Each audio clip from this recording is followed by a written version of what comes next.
Hello everybody, I just want to say a massive thank you for 600 subscribers, and I just want to say thank you so much. On the road to 700 subscribers now, but yes, honestly, thank you so much if you're a subscriber, and you're an absolute legend if you have. And I just want to say thank you. On the road to 700 subscribers now, soon to be 1,000, but yes, thank you for watching.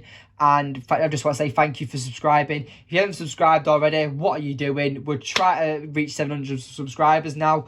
And yeah, I just want to say thank you for all the support. And yeah, 700 coming soon. So yes, thank you for all the support. Enjoy the video. Hello everybody and welcome back to Red Devils TV. 5-1 on aggregate, 1-0 tonight. And Manchester United progress into the quarterfinals of the Europa League. Now, first of all, Marcus Rashford, what can I say?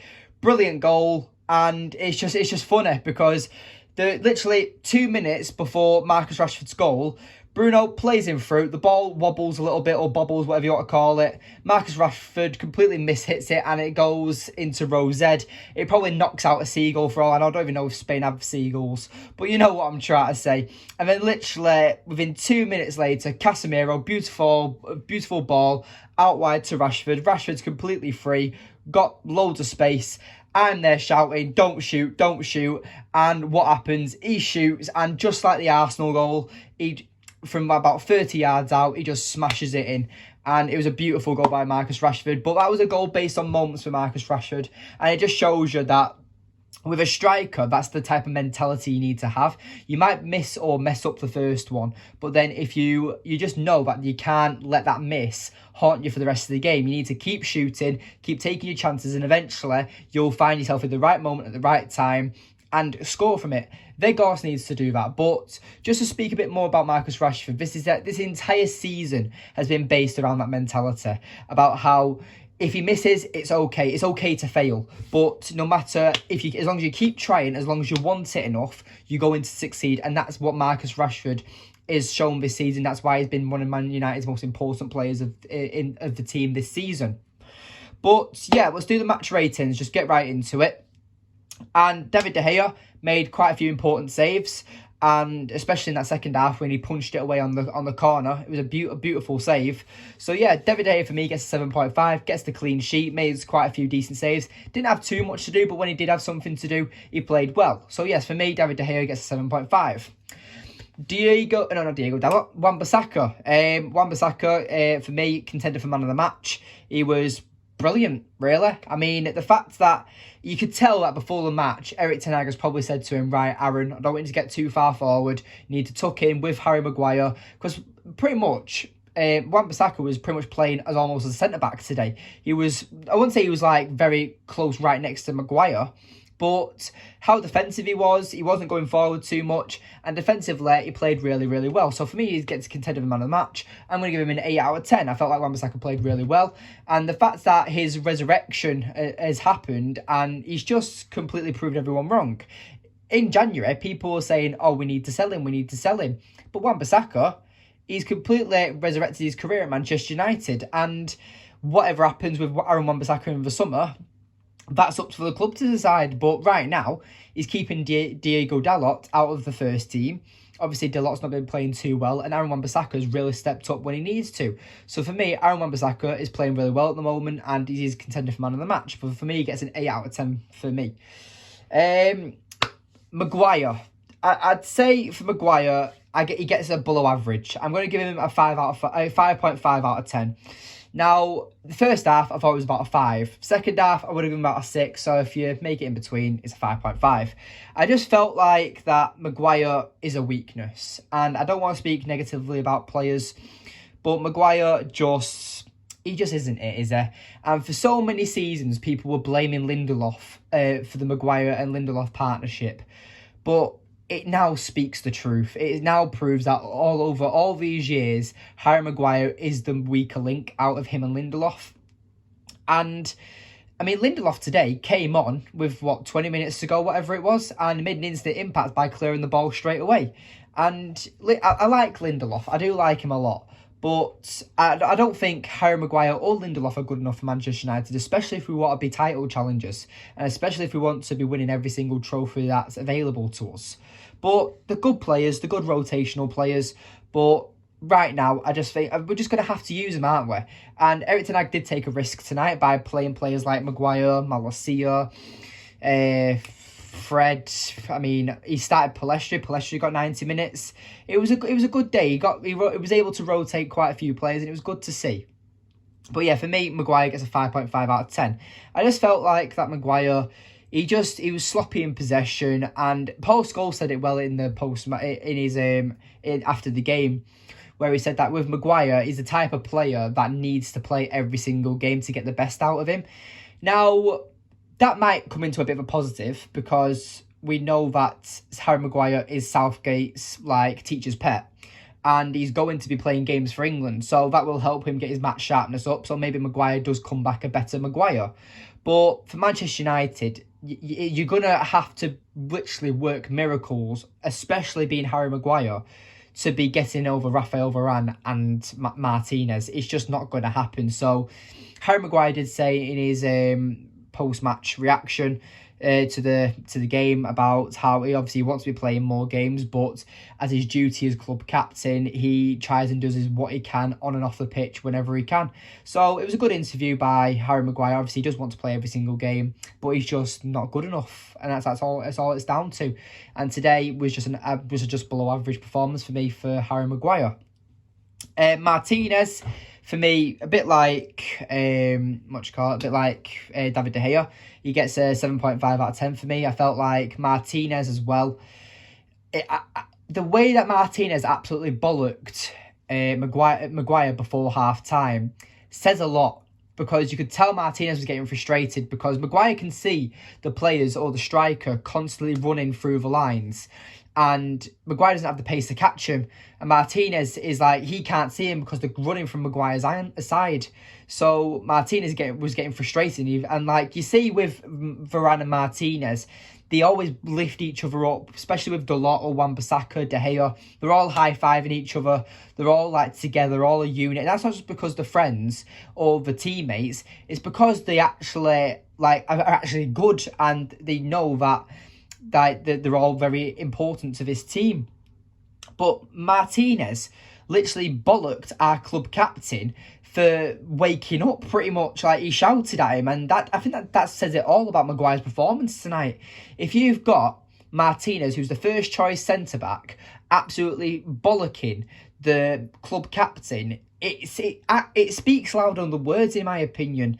And I think Martinez was just getting frustrated with Maguire, and that's all I've got to say really about it. But yeah, for me, Martinez gets a 7.5 out of 10. A player who I did want to talk about, though, is Malacia. And for me, Malacia is a player that's kind of gone under the radar a bit. I mean, he was our first left-back at one point when Luke Shaw wasn't performing. And people seem to forget he's a young left-back who's come into the team this season. And for his debut season for Manchester United in 8 months under Erik ten Hag's management, he's performed really well. And the fact that we only got him for 13 million, if Malacia is like this within 8 months for performing under Erik ten Hag, then think about what he'll be like in another 8 months. He probably could be keeping Luke Shaw out of the first team fully, because he looks really promising. He's very quick. He's the modern day fullback, and he's still got a bit to learn. But the fact is that he's come in tonight and he's helped out massively, and he's had a really good game. So for me, he gets a 7.5 out of 10 for me. I wouldn't say he was as good as Aaron Wan-Bissaka, but I just think that Malacia is a player that's gone under the radar. I feel like he's a player that's doing really well for us, and he just performs every chance he can, and every time he gets that opportunity, he always has a decent game, in my opinion. Casemiro, I mean, I'm going to miss Casemiro because he's not available for the next 4 games in English domestic cups and the league. So, I mean, we know how important Casemiro is for Manchester United, but he played well tonight. Obviously, clean sheet, helped break up the play. He was very important in that midfield battle, and he got the assist for Marcus Rashford's goal. So, for me, Casemiro, 7.5 out of 10. There's a lot of 7.5 out of 10s for me tonight, and Casemiro did really well tonight. Who else was it? Fred. I mean, I felt Fred. I'm trying to think. I felt like he was a bit sloppy at the start of the game, but he got better as the game went on. So yeah, Fred. I'll give Fred a 6.5. I wouldn't say he was a 7, but yeah, I'd say he gets a a 6.5 for me, just a bit above average.